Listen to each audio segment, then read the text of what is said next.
Salmo 119. Yo confío que para esta semana, que no vamos a tener reuniones de oración, para que si quieren tomar un día de oración, para tener la reunión con los grupos, mi gran deseo sería que por favor no pongan ninguna excusa para no estar, porque lo hemos anunciado ya con tiempo, ¿no? Así que cada grupo que se ha reunido, háganse ese tiempo y estén, porque hay hermanos y hermanas que están leyendo la Escritura, que están preparándose para llevar algún comentario, y sería una pena que se lo perdieran. Sería una gran pena que se lo perdieran. Así que hay 2 referentes por cada grupo, pinchen un poquito. Así que tenemos tiempo para todo. Para todo tenemos tiempo, para todo nos hacemos tiempo. Incluso vamos a terminar la reunión menos cuarto para ver el... No, se afilaron. Para todo nos hacemos tiempo. Así que traten de llegar a un acuerdo con un día para reunirse y reúnanse. Hay unas 14 personas promedio por grupo. Un grupo convino separarse porque era muy conveniente, se complicaba mucho.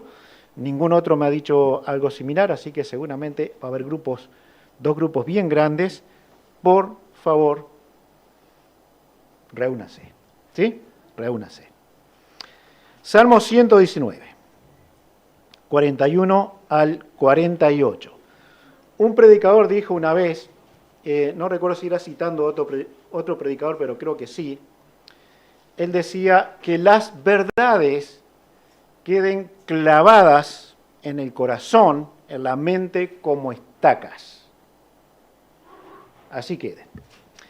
Y la letra que vamos a mirar hoy, en la versión 60 es Bau, hay otras formas de escribirla, pero vamos a utilizar esta forma, Bau. Esta letra hebrea significa estaca, tiene el significado de una estaca. También de una columna, Así que cuando miramos lo que puede significar, sí, el salmista estaba pensando no solamente en una letra, sino en el significado y en el número, tal vez es algo que deberíamos bicharlo.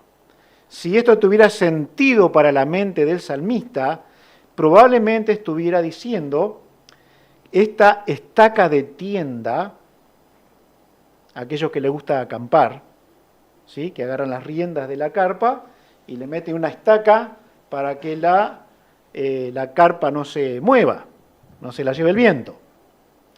Bueno, quiera Dios que si estaba en la mente del salmista hablar de esto, entonces podamos tomar estacas bíblicas para que nuestras vidas queden establecidas en la palabra de Dios y que ella sea la que nos sostiene de verdad en todo tiempo, ¿sí? Entonces, cuando leemos estos versículos, bueno, tal vez nuestras mentes también pueden ir hacia ello. Vamos a leer. Venga a mí tu misericordia, oh Jehová, tu salvación conforme a tu dicho. Y daré por respuesta a mi avergonzador que en tu palabra he confiado. No quites de mi boca en ningún tiempo la palabra de verdad, porque en tus juicios espero. Guardaré tu ley siempre, para siempre y eternamente. Y andaré en libertad, porque busqué tus mandamientos. Hablaré de tus testimonios delante de los reyes, y no me avergonzaré, y me regocijaré en tus mandamientos, los cuales he amado. Alzaré asimismo mis manos a tus mandamientos que amé, y meditaré en tus estatutos. Padre, bendícenos al mirar tu palabra, habla a nuestra alma, que en verdad estén en nuestra vida como estacas sujetándonos para que nuestra vida no sea frágil, llevada de un lado a otro, que tu palabra afirme, confirme y estaque nuestras vidas para que podamos presentarnos delante de Dios con un testimonio que puede ser relevante en el mundo, aún a los reyes, aún a los que están en eminencia, a las personas simples, llegar al corazón, a las vidas, con nuestras palabras y con nuestro testimonio. Así que danos tu gracia al meditar en tu palabra, en el nombre del Señor Jesús. Amén. Amén. Bien, versículo 41, venga a mí tu misericordia, oh Jehová, tu salvación conforme a tu dicho. La palabra misericordia tiene que ver, por algunos versículos vamos a pasar rapidito, porque ya lo estuvimos viendo el día viernes, pero tiene que ver con un acto de amor y de bondad hacia las personas, y especialmente esta palabra está relacionada con la familiaridad, con personas cercanas a nosotros. La palabra misericordia básicamente podría significar que Dios no nos da lo que sí merecemos. Merecemos todo lo que pasamos, podríamos decir. Merecemos la sequía, podríamos decir. Sin embargo, Dios puede hacer llover. Eso sería solo misericordia de los que sufren, de los que padecen por causa de una sequía, en este caso. La gracia es que Dios nos da lo que no merecemos. Favor no merecido, la salvación del alma, ¿no? Por lo tanto, cuando miramos este versículo y el salmista dice, venga a mí tu misericordia, está diciendo, sé que lo merezco, pero pido que tu misericordia, lo que merezco, no venga sobre mí. Evidentemente en algún sufrimiento, en alguna dificultad. Él ora para ser un recipiente de las misericordias de Dios, de sus bondades amorosas. ¿Cuánto las necesitamos? Y qué bueno es pedirla. Lo que es notable en el salmista, que él pide misericordia, podríamos decir, tan mezclado con la gracia de Dios, aquella que surge de la salvación que Dios ha querido darnos. Por lo tanto, lo que él le dé y lo que pida, lo que el salmista pide, es todo aquello que está conforme a tu dicho. ¿Por qué? Porque solo lo que Él ha dicho está dispuesto para nosotros. Y Él lo pide. Y Él lo pide. Hay muchísimas promesas para el pueblo de Dios en la Escritura. Y ellas podemos reclamarlas o, me gusta más, pedirlas. La salvación que dice aquí, venga tu misericordia, oh Jehová, tu salvación, no está diciendo dame la salvación de mi alma, Él ya la tiene. Está diciendo sálvame de las situaciones que tú prometiste que me ibas a sacar. Sálvame de esas, de las que tu dicho lo prometen y lo dicen. En otras palabras, no está pidiendo nada más que lo que Dios ya ha dejado claro que está dispuesto a hacer por su pueblo. Él está dispuesto. ¿Lo encontramos en la Escritura? Sí, a cada paso. Así que podemos pedir esto a nuestro buen Dios. Si pides algo que Dios no ha prometido en la Biblia, no debes esperar recibirlo. Por supuesto que en muchas cosas tenemos que manejar principios. Cuando Dios dice que va a dar el pan de cada día, está hablando que no nos va a dar una flauta todos los días, ¿no? Está hablando de la alimentación. Cuando Él dice que nos va a vestir, no está diciendo que nos va a dar trajes todos los días. Dice que va a cubrir nuestras necesidades para el abrigo. Así que, cuando nosotros en la gracia de Dios oramos a Dios, tengamos en cuenta esto. Pidamos conforme a lo que Dios ha dicho en su palabra. Esto es lo que nos debe preocupar y lo que nos debe llevar adelante en nuestra vida cristiana. Versículo 42. y daré por respuesta a mi avergonzador que en tu palabra he confiado. El salmista evidentemente que estaba afrontando alguna dificultad seria en su vida de alguien que con razón o sin razón estaba tratando de avergonzarle o acusarle, podría traducir otra versión. Las acusaciones de las personas están en cualquier lugar y en cualquier situación. En tu lugar de trabajo, de estudio, en tu propio hogar, y especialmente cuando hay incrédulos en él, allí hay un hostigamiento probable para los hijos de Dios. Ese avergonzador lo tenía cansado el salmista. Siempre estaba en contra de él.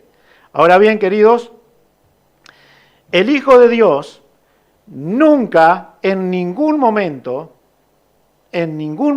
tiene la libertad de salirse de lo que Dios dice. Entonces, ¿qué es lo que está pidiendo? Quiero dar una respuesta a mi avergonzador. Quiero hablarle de una manera amable, aunque contra mí se ha puesto esta persona. Quiero que esa persona, ¿por qué no? Tenemos que orar así también, llegue a conocer a Cristo como Salvador.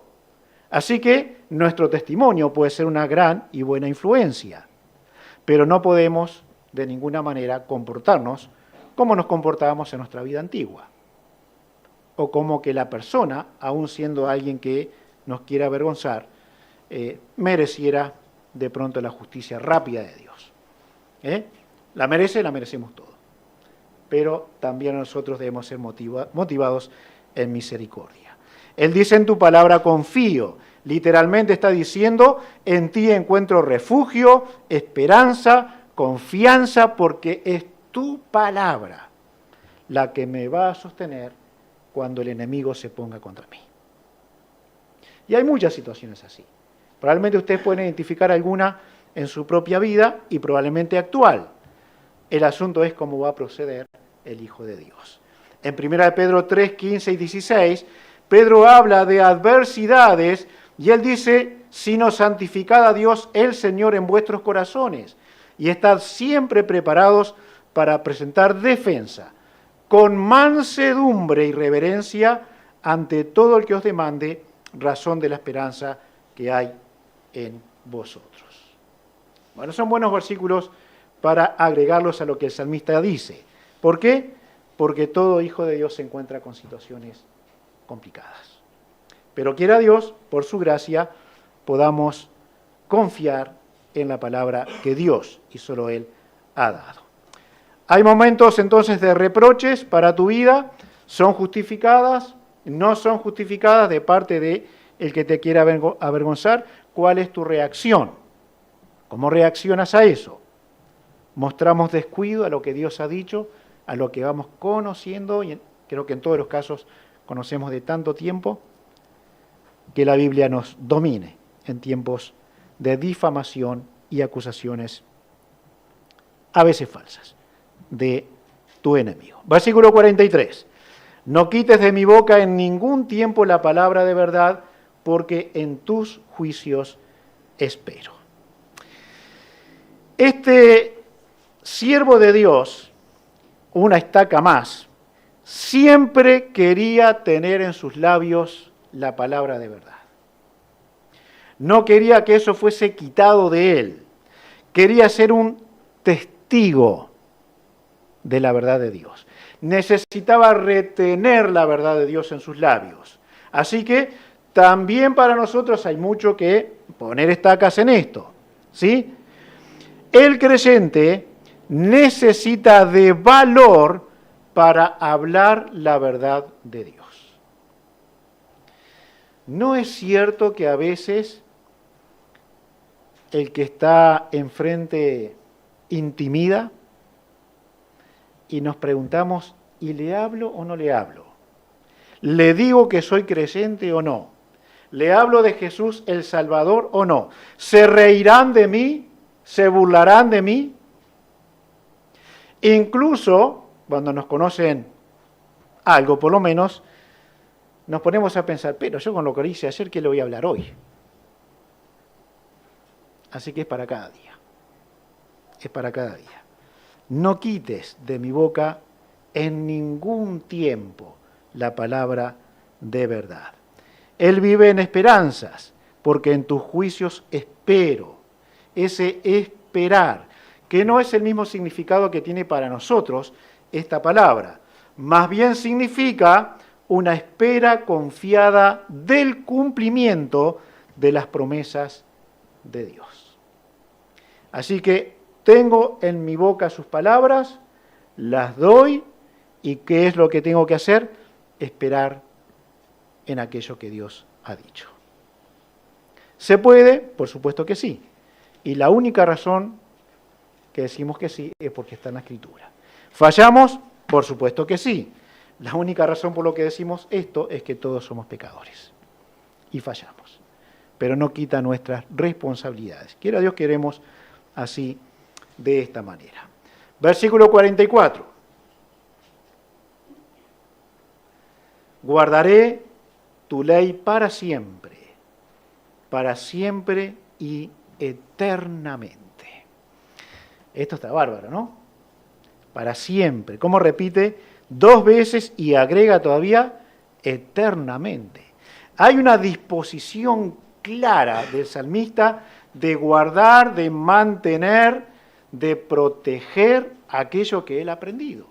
La ley de Dios, la palabra de Dios. En nuestros casos específicos, más que ninguna generación atrás, y si pasa nuestra generación, esa generación que viene deberá decir, más que ninguna generación atrás, tenemos la libertad de la palabra de Dios. Más que nunca, la posibilidad. Más que nunca. La tenemos en muchas maneras. Podemos tener la palabra de Dios. Él quería mantenerla, quería guardarla, quería protegerla, quería hacerlo siempre, constantemente. Entonces, la palabra significa duración, extensión, continuación, continuidad, perpetuamente, diariamente, todo el día, día y noche, en todo momento, sin que sea interrumpido ese mantener, regularmente, asiduamente, siempre quiero guardar tu palabra. Bueno, vamos a mirar un poquito más abajo lo que él expresaba acerca de la palabra.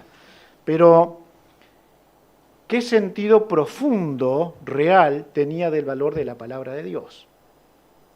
Para decir, quiero guardarla todo este día, todo este día. Imaginemos que nos propongamos un solo día. Hoy ya no. Mañana temprano comenzamos. Todo el día. Seguramente veríamos nuestras fallas. Ahora la pregunta sería, ¿tendríamos alguna forma de deseo y de decisión como el salmista tenía? Él lo quería hacer, para siempre y eternamente. Ese para siempre significa hasta el punto de fuga, hasta allí yo quiero ir, hasta donde puedo salir de todas estas cosas. Tiempos inmemorables, la eternidad, hasta el futuro lejano, hasta el tiempo perpetuo, sin fin, siempre, sempiternamente, siempre y eternamente. Quiero guardar la palabra de Dios. Así que, hermanos, esta es una decisión personal. Entonces, vamos a poner las excusas que podemos poner. Sí, pero yo tengo que trabajar. Tengo que estudiar. Tengo que dormir. Así que no puedo tener esta expresión que el salmista tenía. Pero justamente, en tu trabajo es donde tienes que mantenerla. En tu estudio es donde tienes que mantenerla. En paz me acostaré y asimismo dormiré, dice el salmista. Así que aún en el reposo de la noche, la palabra de Dios va a ser importante para nosotros.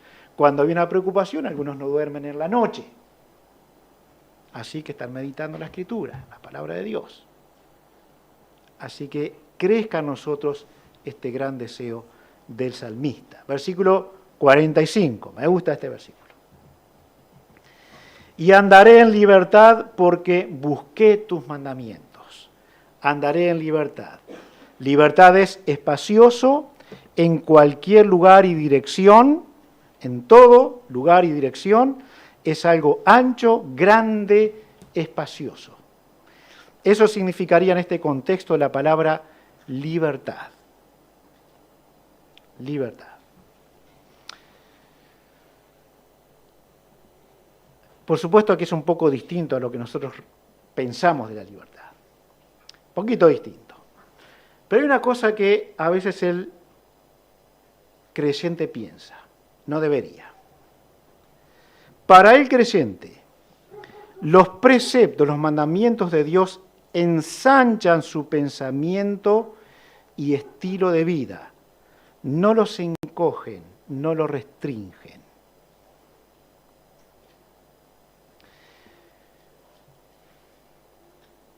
A veces la vida cristiana nos resulta tan pesada, pero no hay vida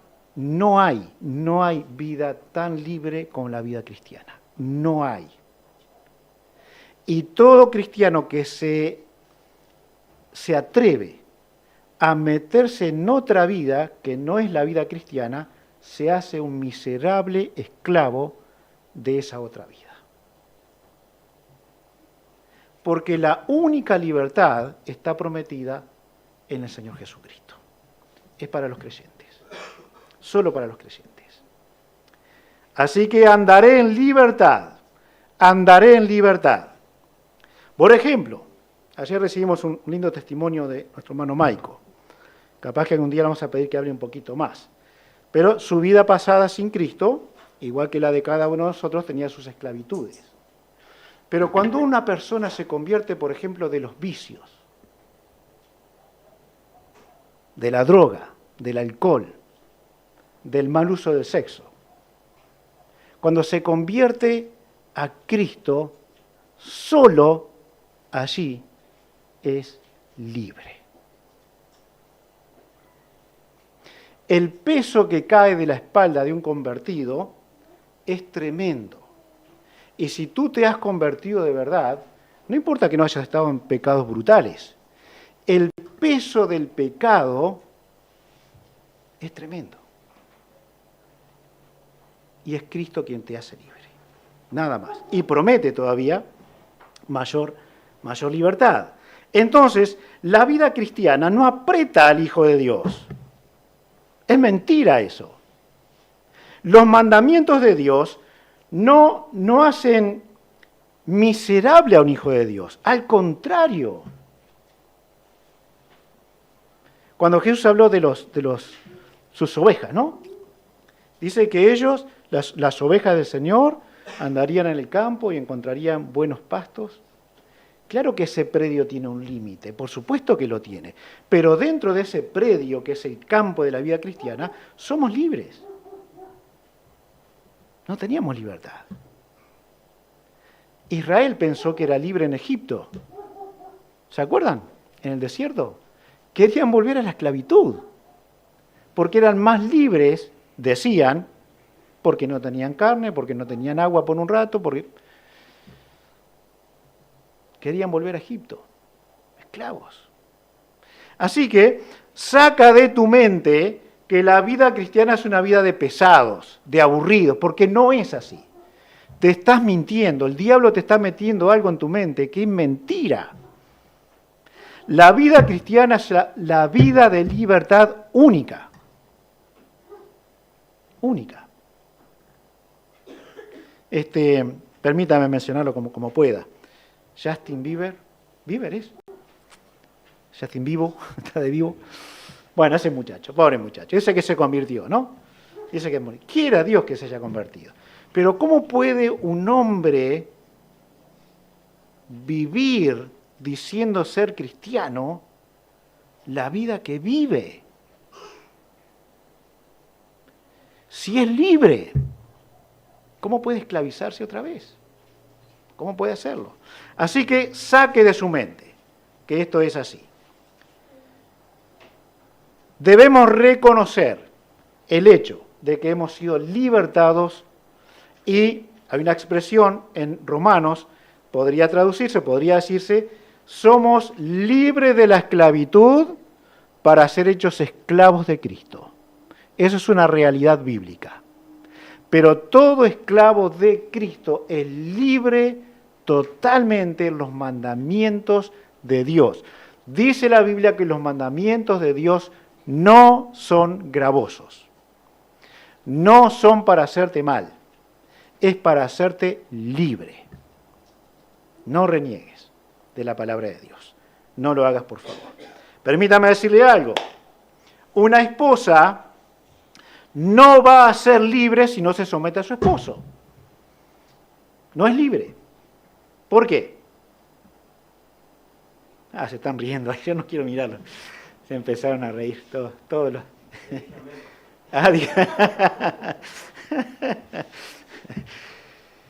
Pero es Biblia. No es un esclavizante, no debe serlo el esposo, no es un tirano. Es alguien que quiere hacer libre a su esposa. Por eso la esposa responde a la sujeción. Debería ser así. Bueno, no es libre un esposo tirano, porque bíblicamente no debe serlo. No es libre un rebelde. No es libre. No es libre aquel que está cuestionando permanente los mandamientos de Dios. ¿Por qué a mí? ¿Por qué esta vida miserable? ¿Por qué? Porque Dios lo ha querido. Y cuando miramos la Biblia, aunque no nos guste, los mandamientos de Dios son para hacernos libres. Completamente libres. Y el salmista quería vivir eso. Andaré en libertad, porque busqué tus mandamientos. Es notable, ¿no? Es notable. La libertad. La palabra caminaré o, versículo estamos en el 45, andaré. Esta es una elección voluntaria. El salmista elige andar en libertad.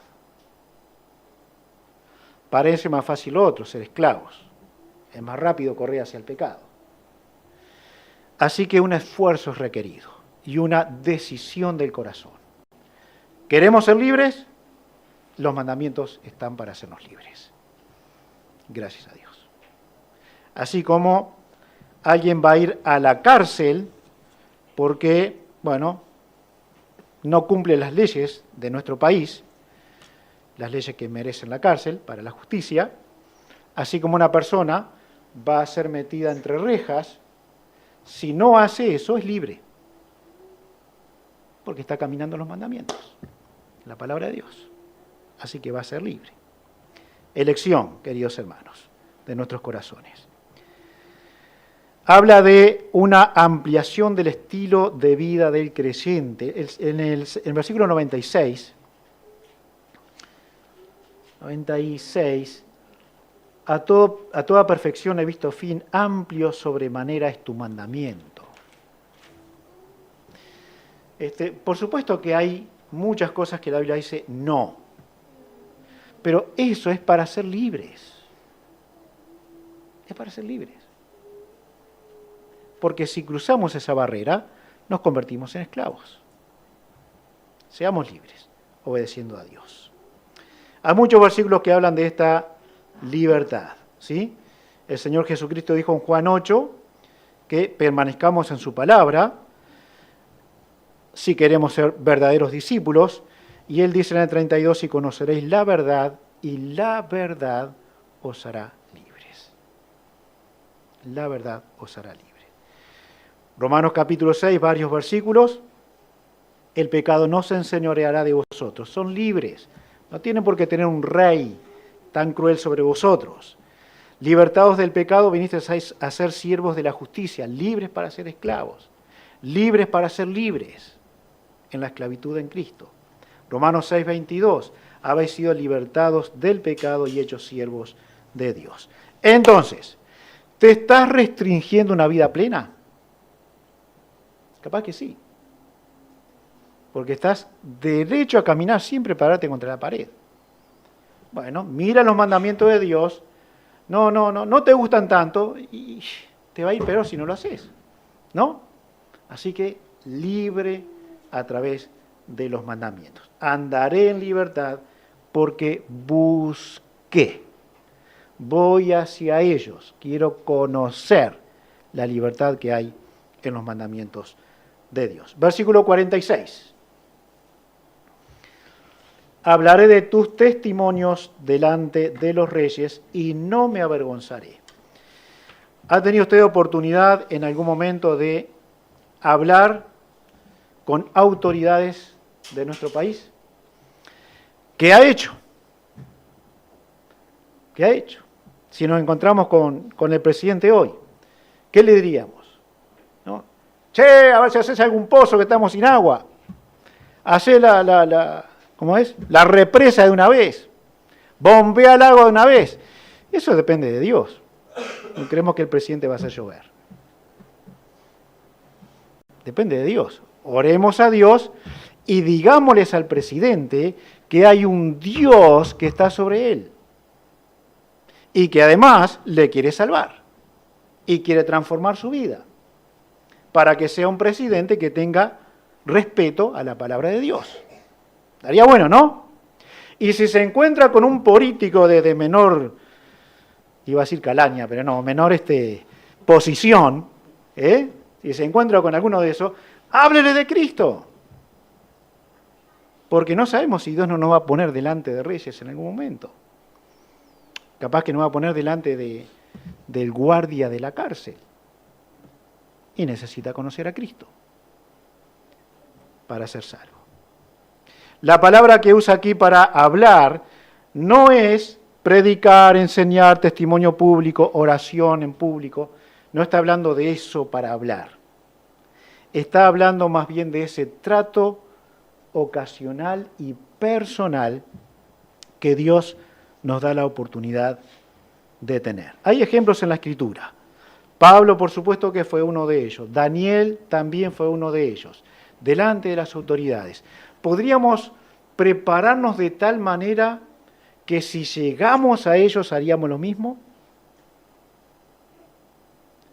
Porque vemos como un miserable al que, de pronto el que junta cosas de la basura. Ellos necesitan que le hablemos de Cristo. Pero también los que están muy arriba necesitan a Cristo. Porque son tan miserables que viven de otra basura del mundo. Necesitan a Cristo. Si Dios nos diera el privilegio, como el salmista lo decía, hablaré. No les voy a dar cátedra. No les voy a hablar de las filosofías bíblicas que tenemos tan profundas en la Escritura. Necesitan a Cristo. Así que voy a hablarles. Le voy a hablar de los testimonios de Dios, aun si fuera posible a los reyes. Aquila y Priscila trataron de hacer eso en su trabajo. Ananías, hablando con el mismo Pablo. Y así podríamos ir de ejemplo en ejemplo, viendo cómo hombres y mujeres en la Escritura usaron su oportunidad para hablar de los testimonios de Dios. Cómo Dios obra, cómo Dios trata al ser humano y qué es lo que Dios quiere del ser humano. Versículo 47. Y me regocijaré en tus mandamientos, los cuales he amado. La palabra amor significa e implica una inclinación ardiente y vehemente de la mente y una ternura de afecto al mismo tiempo.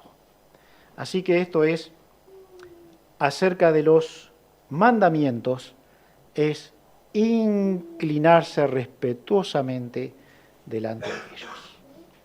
¿Recuerdan cuando hablamos en uno de los casos de este inclinarse? Era un sinónimo, una aplicación a humillarse. A humillarse. Así te quería ver, podría decir alguno. A veces encuentro a una persona que está arrodillada haciendo algún trabajito, lo que sea, así te quería ver. Bueno, así nos quiere ver Dios. Inclinados respetuosamente ante la palabra de Dios. Entonces, si hay un deleite en nosotros, porque me regocijaré en estos mandamientos de Dios que he amado, entonces he estado ya en el versículo 44, aprendiendo y haciendo lo que Dios manda. He pasado por el versículo 45, tengo una vida ampliada, realizada en los caminos de Dios a través de la verdad. También he pasado por el versículo 41, he estado orando y recibiendo lo que Dios prometió para mi vida en su palabra. Pasé por el versículo 43, experimentando la gracia para hablar de lo que Dios ha hecho, y el versículo 46, hablando de los testimonios de Dios. Si esto ha ocurrido pasando por estos versículos, va a haber gozo en los mandamientos de Dios. Me inclinaré a ellos y los respetaré de la manera que debo hacerlo. ¿Tendremos razones para amar la palabra de Dios y gozarnos en ella? ¿Nos gozamos realmente cuando estudiamos la Biblia y encontramos en ella una maravilla nueva para nosotros y luego nos deleitamos cumpliéndola y viviéndola? Si nosotros tenemos un libro que puede colmar todas nuestras necesidades, todas ellas, que es capaz de ser motivo de nuestro gozo, nuestro deleite y de nuestro amor, entonces tendríamos que darle un uso apropiado a la palabra de Dios. Amamos la Biblia, amamos la palabra de Dios, debemos soplar sobre ella hacia el fin de semana porque me agarra el día de reunión y tiene el polvo de la semana. Hemos leído, nos hemos tratado de instruir en ella, conocer más al Dios de la Biblia. Versículo 48. Alzaré asimismo mis manos a tus mandamientos que amé y meditaré en tus estatutos. Mis manos alzaré. Esto es un gesto, un movimiento, un signo de alegría de parte del salmista. Cada vez que él entendió algo profundo de la palabra de Dios, entonces es como que Uruguay hizo un gol. ¡Gol de Uruguay! Lo gritamos bien, ¿no? Y nos paramos y nos saludamos y nos abrazamos. Bueno, van a gritar los goles de Uruguay, ¿no? Los venezolanos. Espero que sí. Bueno, pero cuando descubrimos un tesoro en la Biblia, o si descubríamos un tesoro realmente, caminando en la calle, un buen paquete de dinero, contante y sonante, seguramente algo va a pasar en nuestros corazones. Un tucutuco muy grande y a ver dónde lo metemos para que nadie descubra que lo tengo hasta llegar a casa y contar que son unos pocos pesos. O mucha cantidad de plata. Pero si encontramos una verdad en la Biblia, si es nueva, el salmista decía que había tanto entusiasmo, mis manos alzaré a tus mandamientos. Hay un reconocimiento de lo que es la palabra de Dios. Los mandamientos son de las cosas que probablemente mejor podamos aplaudir, porque tiene un resultado inmediato en nuestras vidas. Inmediato. Mientras yo vaya desobedeciendo, la amargura va a venir a mí. Pero si obedezco rápidamente, el gozo del deber cumplido va a estar en nosotros, en la gracia de Dios. El entusiasmo de haber llegado a ese hermoso momento. El salmista repite algo que ya lo ha dicho. A tus mandamientos que amé o que he amado. Ya lo había dicho anteriormente. Así que amamos la palabra de Dios. Recuerden algo, cualquier relación de amor en un matrimonio, entre hermanos en Cristo, y aún en este caso hacia la Escritura, siempre es un motivo de acción. No hay amor verdadero sin acción. No hay. Así que no importa si ya la conquistaste, si ya te conquistó, si ya tiene tu corazón, si tienes ahora 37 años de casado, todo eso no importa. El asunto es que si amas, no alcanza con eso. El amor es acción. El amor es acción. Y amar la palabra de Dios es acción hacia ella. Es el amor en movimiento. La conozco, me emociono, alzo mis manos porque descubrí algo nuevo, encuentro mandamientos que no los tenía en cuenta, así que eso motiva mi alma y motiva a accionar rápidamente en obediencia a lo que Dios ha dicho. El asunto es que el salmista meditaba en la palabra. Meditaré en tus estatutos, dice al final del versículo. Y meditar no es leer solamente. Meditar es quedarse en la Escritura, es mantener la Escritura en el pensamiento, es volver a pensar otra vez, es traerla otra vez a la mente, es volver a asegurarnos de que mi pensamiento es correcto con lo que dice la Biblia, y una y otra vez. Medito, y probablemente, cada uno tiene que examinarse, la pérdida del gozo básicamente es: no estoy interesado en realmente saber qué es lo que Dios dice en este versículo. No estoy interesado. No medito. Entonces, no está el provecho que debería haber para cada uno de nosotros. Levantar nuestras manos podemos hacerlo, ¿no? No tenemos costumbres en nuestras iglesias de levantar las manos. Hay iglesias que tienen costumbre de levantar sus manos, ¿no? ¿Es pecado? No creo que sea pecado, ¿no? Son costumbres. ¿Lo hacen de corazón? Sí, seguramente muchos lo hacen de corazón. No levantamos la mano, la tenemos abajo. ¿Es que no hacemos nada de corazón? No tiene que ver con una expresión externa. El asunto es si de verdad la Escritura está en nuestro pensamiento, constante. Si alzamos, si no nuestras manos físicas, alzamos nuestra alma en reconocimiento de esas riquezas que vamos descubriendo en la palabra de Dios.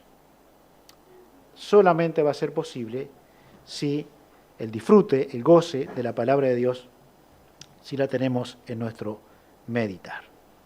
Esto tiene que ser intencional. Intencional.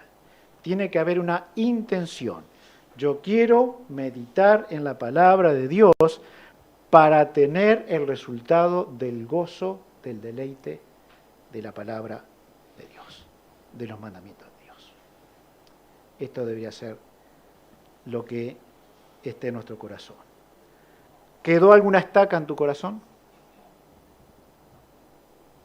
Hay una carpa que se mueve en una punta y hay que meter una estaca. ¿Quedó alguna? ¿Quedó alguna? Si algo quedó, necesitas responder a eso. Necesitas hacerlo. Tienes que hacerlo. En esa única cosa, o dos o tres, tienes que hacerlo. Hay unas cuantas, muchísimas. Pero las que entendiste, vas a tener que ir detrás de ellas. Porque será así que Dios te dará su bendición. Bien, que Dios nos bendiga, que nos dé su gracia para que cada versículo tenga un poquito de nuevo sentido para nosotros. Tal vez ya está todo conocido, tal vez ya lo conocían todo. Bueno, refresque su corazón, refresque su mente acerca de lo que Dios dice en esta parte de la Escritura.